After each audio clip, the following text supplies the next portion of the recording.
اعوذ باللہ من الشیطان الرجیم، بسم اللہ الرحمن الرحیم۔ الحمد للہ رب العالمین، والصلاة والسلام علی اشرف الانبیاء والمرسلین وآلہ الطیبین الطاہرین۔ اعوذ باللہ من الشیطان الرجیم۔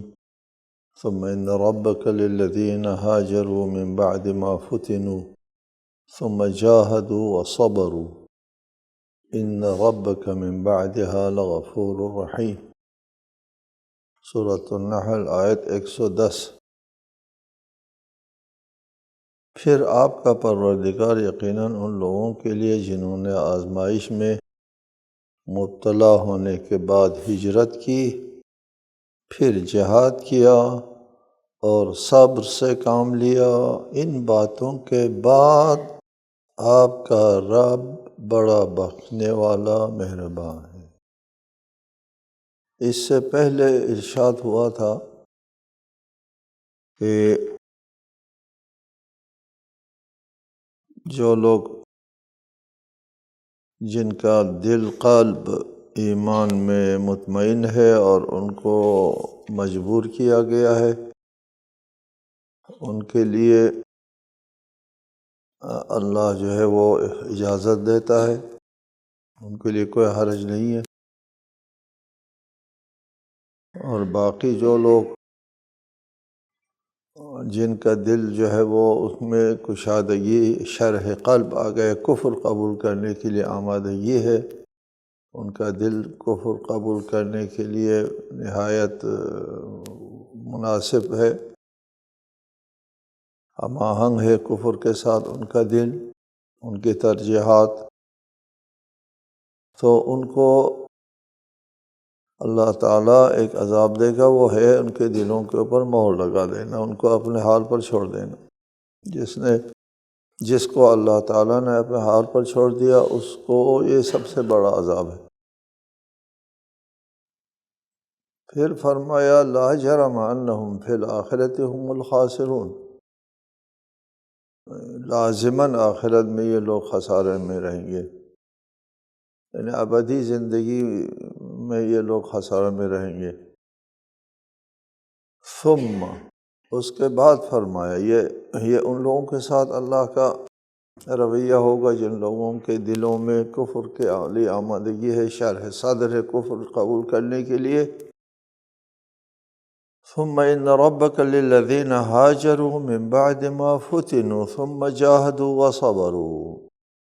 دوسری طرف مؤمنین ہے، مؤمنین کی کوئی اوصاف بیان ہوئے ہیں۔ الذین ہاجروا من بعد ما فتنوا، ہجرت کی، گھر بار چھوڑ دیا، وطن چھوڑ دیا۔ گھر بار چھوڑنا، وطن چھوڑنا کوئی آسان کام نہیں ہوتا۔ خالی ہاتھ کسی اور علاقے میں جا کے بیٹھ جانا، نہ گھر ہے، نہ وسائل زندگی ہے، نہ سر چھپانے کی جگہ ہے، نہ بود و باش ہے۔ ہاجر، ہجرت کی، ہجرت بھی من بعد ما فتنوا، آزمائش میں مبتلا ہونے کے بعد، اذیتیں سہنے کے بعد، دشمن کا شدید مقابلہ کرنے کے بعد۔ ثم جاہدوا، پھر ہجرت کر کے جو ہم نے ہجرت کی ہے، ہم بہت بڑے لوگ ہیں، بیٹھے نہیں رہے یا فرار نہیں کیا بلکہ جہاد کیا۔ ہجرت کے بعد جاہدوا وصبروا، اور جہاد کرنے میں جو دقتیں پیش آتی ہیں یا جہاد کے علاوہ باقی زندگی میں ہجرت کی وجہ سے پیش آتی ہیں، ان میں صبر بھی کیا۔ ہجرت سے پہلے آزمائش میں مبتلا ہونا، 2، پھر جہاد، 3، پھر صبر، 4۔ ان 4 مراحل سے گزرنے کے بعد ان ربک من بعدها لغفور رحیم، اس کے بعد آپ کا رب جو ہے وہ غفور بھی ہے، رحیم بھی ہے، من بعدها نہ من قبلها۔ خدا ارحم الراحمین ہے، وہ نہایت مہرباں ذات ہے، غفور بھی ہے، بخشنے والا ہے، معاف کرتا ہے، درگزر کرتا ہے۔ لیکن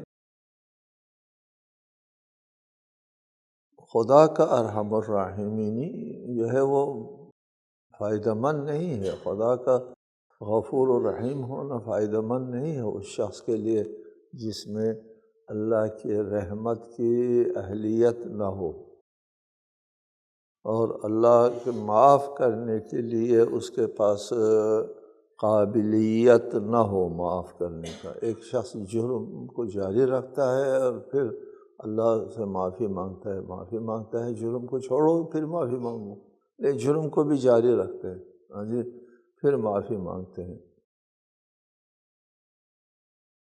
من بعدہا، بعد میں، اللہ تعالیٰ جو ہے وہ غفور الرحیم ہے، پہلے نہیں، پہلے اس کے اندر قابلیت نہیں ہوتی، اہلیت نہیں ہوتی۔ اہلیت اور قابلیت شرط ہے، خدا کا ارحم الراحمین ہونا کافی نہیں ہے۔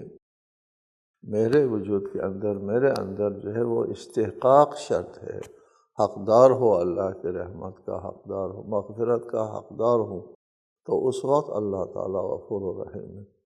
اور اگر میں اس کے اہل نہیں ہوں، اللہ تعالیٰ اپنی طرف سے ایسے مفت میں وہ رحمت نازل کرے بلا استحقاق، یہ ایسا کوئی نظام نہ اللہ تعالیٰ کے پاس ہے نہ معقول ہے۔ اس لیے کہ اگر میں رحمت کا اہل نہیں ہوں، مغفرت کے بھی قابل نہیں ہوں، اور اس سے پہلے ایسے خدا از خود جو ہے وہ رحمت دیتا ہے بغیر استحقاق کے، تو پھر از خود دیتا ہے تو سب کو دے دو، سب کو دے دو، تو پھر کوئی عدل انصاف نہ ہوا، یہ ایسا نہیں ہو سکتا۔ یہ بہت قابل توجہ آیت ہے۔ ثم ان ربک للذین ہاجروا من بعد ما فتنوا ثم جاہدوا وصبروا ان ربک من بعدها لغفور رحیم۔ اس کے بعد یہ لوگ اہل بنتے ہیں، خدا کی رحیمی رحمت کے بھی اہل بنتے ہیں اور مغفرت کے بھی اہل بنتے ہیں۔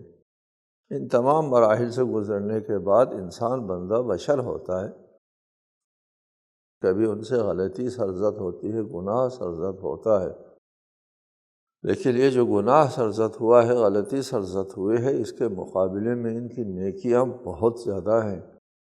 ان نیکیوں کا اور ان گناہوں کا مقابلہ ہوتا ہے تو وہ گناہ جو ہے وہ بخشے جائیں گے، اس لیے کہ ان کے پاس نیکی، وہ ہجرت، راہ خدا میں ہجرت کرنا، من بعد ما فتنوا، اور آزمائش میں مبتلا رہنا، پھر جہاد کرنا، پھر جہاد میں اور دیگر موقعوں پر صبر سے کام لینا، جیسے اتنے عظیم بہت بڑے حسنات ان کے پاس موجود ہے۔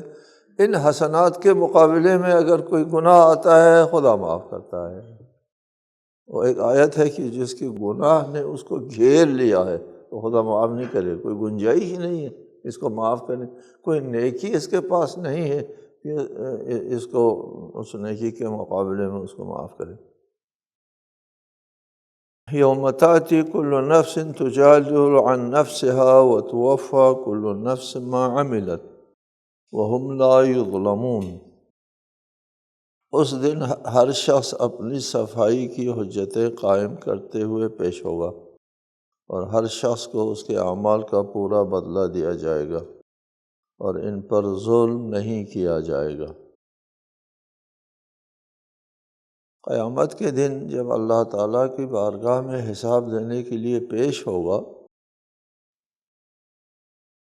تو اس وقت انسان کو، ہر شخص کو اپنی فکر لاحق ہوگی، کسی اور کے بارے میں تو سوچ نہیں سکتا۔ اللہ کے بارگاہ میں حساب دینا ہوتا ہے۔ زندگی ہم لوگ گزارتے ہیں دنیا میں، اس یوم حساب کو نہیں سامنے رکھتے ہیں۔ ہر چیز کا حساب حساب ہوتا ہے ہر چیز کا۔ اور ہم نے جو دنیا میں کام کیا ہے، جو بھی کام کیا ہے، اچھا کام کیا ہے تو بھی سامنے آئے گا، برا کام کیا ہے تو بھی سامنے آئے گا۔ ہمارے اعمال محفوظ ہیں۔ ایک معمولی سی جنبش اور چھوٹی سی حرکت بھی ثبت ہے ہمارے نامہ اعمال میں۔ عمل جب تک پہلے بتایا آپ کو، عمل جب ایک مرتبہ وجود میں آتا ہے، وہ عمل انرجی جو ہے وہ مٹتا نہیں ہے، عمل نہیں مٹتا، عمل آپ کے ساتھ رہتا ہے ہمیشہ۔ پہلے بھی بارہا آپ کو بتایا ہے کہ عمل، انسان کا عمل اپنے ساتھ رہتا ہے۔ انسان جو ہے وہ گروی میں ہے، اپنے عمل کی گروی میں، اپنے عمل کی گرفت میں ہوتا ہے۔ انسان عبارت ہے اپنے عمل سے۔ صحت والے کہتے ہیں کہ آپ وہی ہے جو آپ کھاتے ہیں، صحت کے اعتبار سے یہ۔ اور اللہ کے بارگاہ میں جب آپ جاتے ہیں تو آپ وہی ہے جو آپ نے کیا ہے۔ کیا کیا ہے آپ نے؟ آپ وہی ہے، جو کچھ آپ نے کیا ہے آپ وہی ہے، اپنے عمل کے قبضے میں اور گرفت میں۔ انسان اپنے اعمال کے ساتھ اللہ تعالیٰ کی بارگاہ میں حساب دینے کے لیے جائے گا۔ تو کہتے ہیں جو مزاج اس دنیا میں ہے اسی مزاج سے ساتھ وہاں بات کرے گا۔ دنیا میں ہوتا ہے انسان بڑا سا بڑا مجرم اپنے جرم کا اعتراف نہیں کرتا اور توجیہ کرتا ہے۔ اس کے پاس بھی کوئی توجیہ، یا صدام کے پاس بھی کوئی توجیہ تھی، وہ توجیہ کرتے ہیں کہ یہ ایسا تھا اس لیے کیا، جواز پیش کرتے ہیں۔ دنیا میں بھی دیکھا ہے بڑے سے بڑا مجرم جو ہے تجادل عن نفسہا، یہاں بھی، اور یہی کام وہ وہاں قیامت میں اللہ تعالیٰ کے حضور بھی وہ کرے گا، بحث کرے گا کہ یہ میں نے اس لیے کیا تھا، ایسا تھا، جہالت تھی، نادانی تھی، پتہ نہیں تھا، وغیرہ وغیرہ۔ لیکن وہاں مجادلہ کرنے، بحث و مباحثہ کرنے کا کوئی نتیجہ تو نہیں ہوگا۔ وہاں اللہ تعالیٰ کے پاس تو بڑے گواہ موجود ہیں، اس کے اعضاء و جوارح گواہ، خود اس کا عمل سامنے آتا ہے۔ یہ جو اس نے کیا ہے دنیا میں، وہ عمل خود حاضر ہوتا ہے۔ قرآن میں آیت ہے، عمل حاضر ہوتا ہے اور خود عمل گواہی دیتا ہے، اعضاء و جوارح گواہی دیتے ہیں۔ جس زمین کے اوپر گناہ سرزد ہوا ہے وہ زمین گواہی دیتی ہیں، فرشتے رقیب و عتید ہیں وہ گواہی، اور پھر اس کے بعد جو ہے وہ وقت کا حجت گواہی دیتے ہیں۔ ہر امت میں اللہ تعالیٰ نے ایک گواہ کو مبعوث کیا ہے، وہ آیت بھی آپ کے سامنے آ گئی۔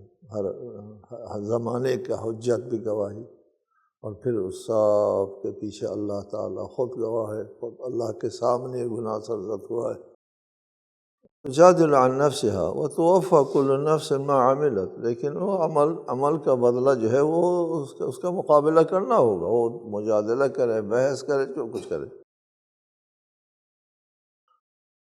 پورا کیا جائے گا ہر نفس کو ما عملت، جو اس نے کیا ہے اس کا بدلہ پورا کا پورا ملے گا۔ اچھا کام کیا ہے تو اس کا بدلہ، برا کام کیا ہے تو اس کا بدلہ جو ہے اس میں کسی قسم کی کمی بیشی نہیں ہوگی، توفیٰ پورا ملے گا، ٹھیک ہے۔ وَهُمْ لَا يُظْلَمُونَ، ان پر ظلم نہیں کیا جائے گا کہ عمل کیا ہے تھوڑا، گناہ تھوڑا کیا ہے اور عذاب زیادہ دیا ہے، اس کو ظلم کہتے ہیں۔ البتہ رحمت ہوگی، اس کا ثواب کا کام تھوڑا کیا ہے لیکن ثواب زیادہ دیا ہے اللہ تعالیٰ نے، یہ ہو سکتا ہے۔ تو وفا پورا دیتے ہیں اور پورا ثواب میں پورے کے سے زیادہ، وَلَدَيْنَا مَزِيدٌ، ہمارے پاس اور زیادہ بہت ہے۔ جی، ہر شخص کو اس کے نیک عمل کا ثواب دیتا ہے، اور پھر فرمایا ہمارے پاس اس کے علاوہ بھی بہت ہے، وہ دیتا ہے۔ ہم لا یظلمون، ان کے اوپر ظلم نہیں کیا جائے گا۔ وضرب الله مثلا قرية كانت آمنة مطمئنة يأتيها رزقها رغدا من كل مكان فكفرت بأنعم الله فأذاقها الله لباس الجوع والخوف بما كانوا يصنعون۔ اور اللہ ایسی بستی کی مثال دیتا ہے جو امن و سکون سے تھی، ہر طرف سے اس کا وافر رزق اسے پہنچ رہا تھا، پھر اس نے اللہ کی نعمات کی ناشکری شروع کی تو اللہ نے ان کی حرکتوں کی وجہ سے انہیں بھوک اور خوف کا ذائقہ چکھا دیا۔ یہ قریہ، یہ بستی، کون سی بستی، کون سا قریہ تھا؟ کس بستی کی طرف اشارہ ہے؟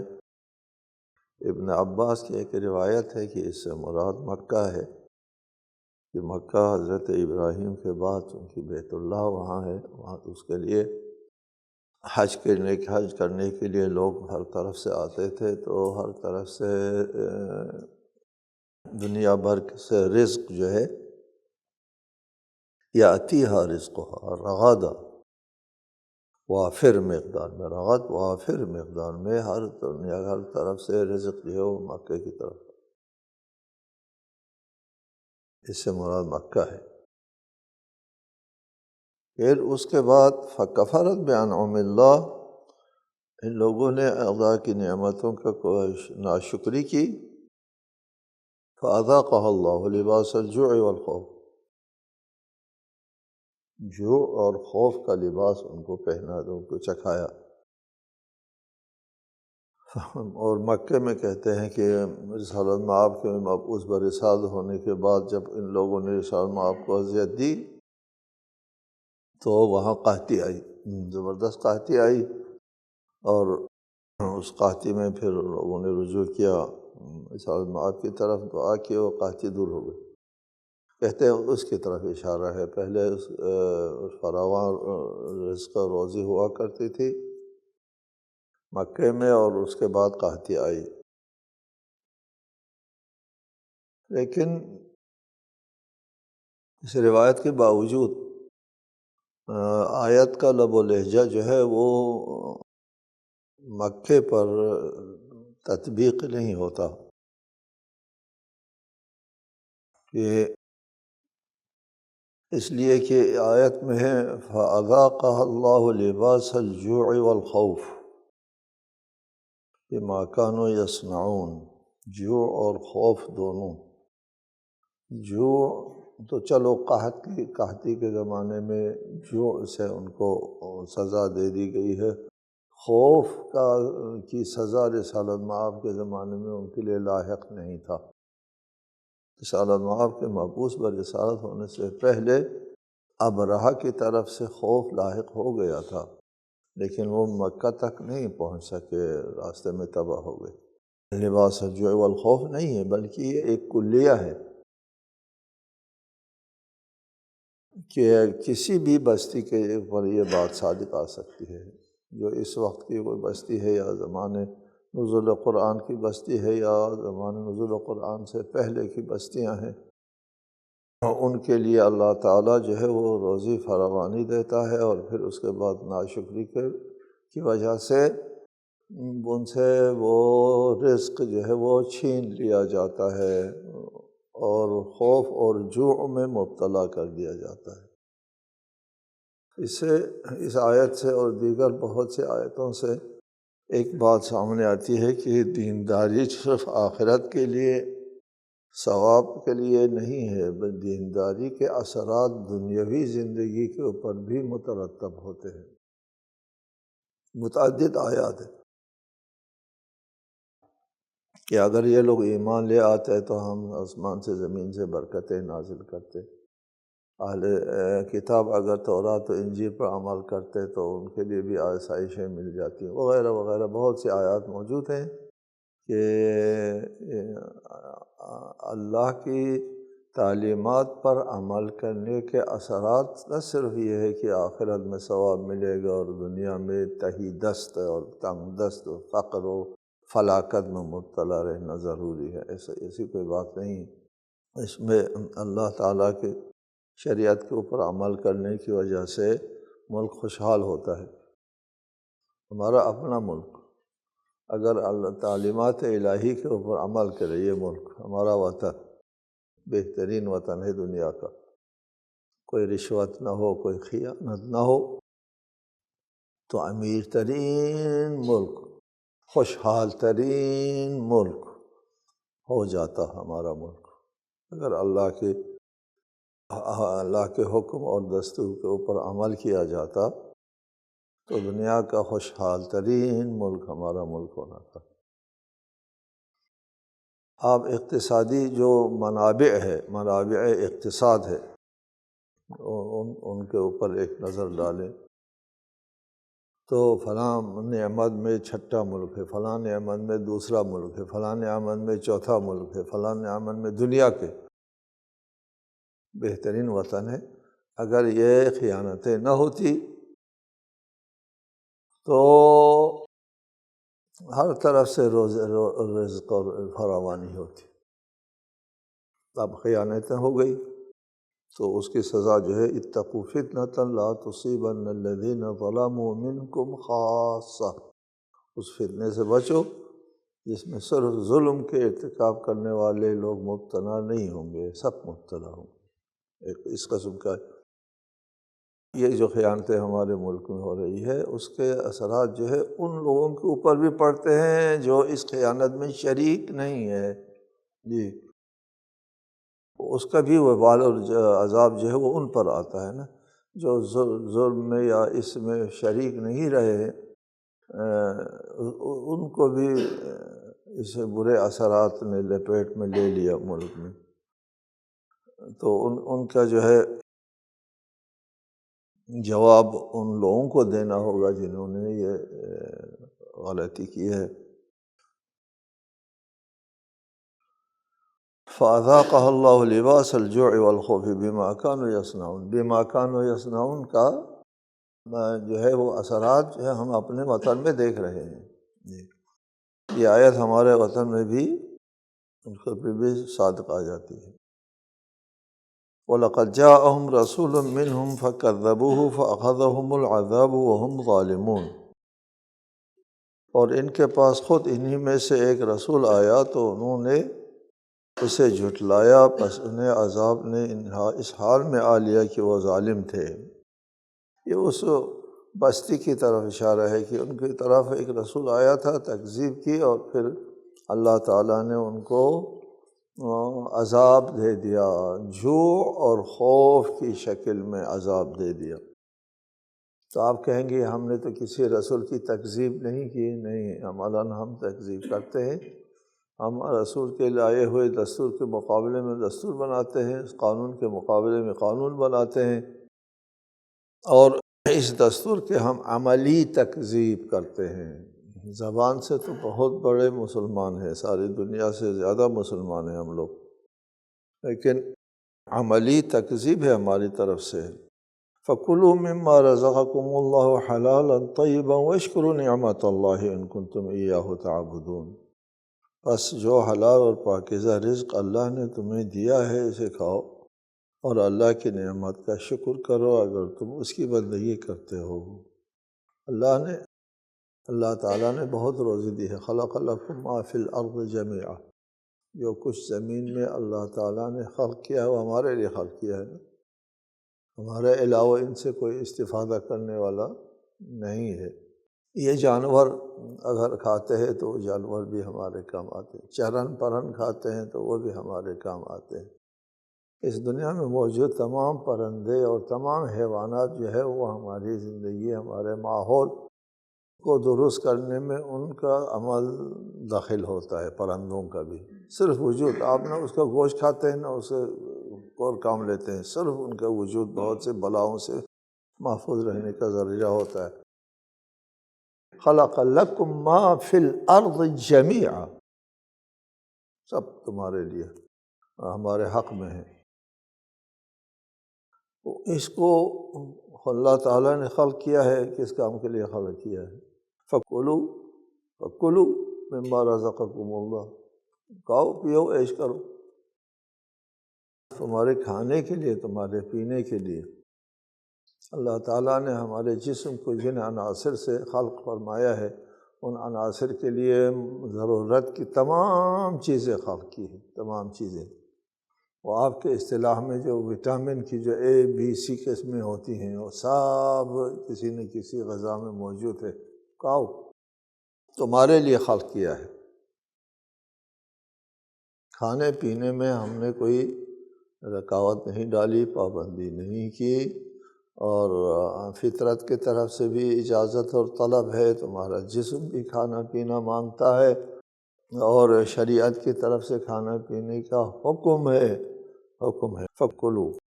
اس حکم کو کہتے ہیں اجازت کے لیے یہ حکم ہے، حلال گرداننے کے لیے، لیکن حکم تکوینی ہے کہ کھانا پڑتا ہے، ہم کو مجبور ہے ہم کھانے پر۔ مما رزقکم اللہ، کھاؤ پیو۔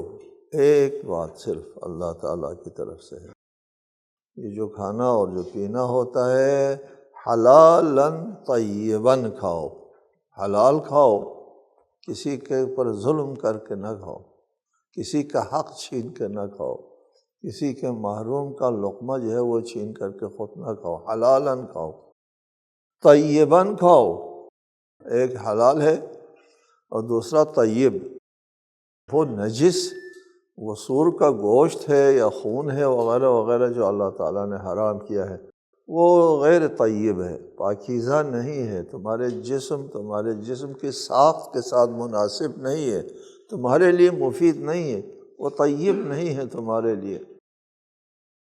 اس لیے اللہ تعالیٰ نے پابندی لگائی، نہیں کہ سور کے گوشت کھانے سے اللہ کو کوئی ضرر آتا ہے یا کوئی ہوتا ہے، نہیں، تمہارے لیے فائدہ نہیں ہے، سور کا گوشت مت کھاؤ۔ شراب مت پیو، شراب پینے سے اللہ کو نقصان نہیں پہنچتا، خود تم کو نقصان پہنچتا ہے، اس میں جو مفاسد ہے خود تمہارے لیے، اس سے بچنے کے لیے یہ طیب چیزیں پیو کھاؤ۔ فَكُلُوا مِمَّا رَزَقَكُمُ اللَّهُ، بطور حلال کھاؤ، بطور طیب کھاؤ، ٹھیک ہے؟ ہر جگہ یہ مسئلہ پیش آتا ہے، کھاؤ پیو حلالً کھاؤ، یہی چیز جو آپ کے لیے رکھی ہوئی ہے اسی کو حلالً کھاؤ۔ معمول سے زیادہ تصرف کرو بلا اجازت، یہ حلالً نہ ہوا، معمول کے حد تک حلالً ہے، معمول سے زیادہ آپ نے خرچ کیا، لے لیا، اور بغیر اجازت کے وہ حلالً نہیں ہوا۔ لہٰذا ہر جگہ یہ مسئلہ پیش آتا ہے کہ ہر چیز کے بارے میں مسئلہ پیش آتا ہے۔ وَاشْكُرُوا نِعْمَتَ اللَّهِ إِن كُنتُمْ إِيَّاهُ تَعْبُدُونَ۔ اگر صرف اللہ کی بندگی کرتے ہو تو اللہ کی نعمت کی شکر ادا کرو، شکر نعمت کے بڑے اثرات ہوتے ہیں۔ السلام علیکم ورحمۃ اللہ وبرکاتہ۔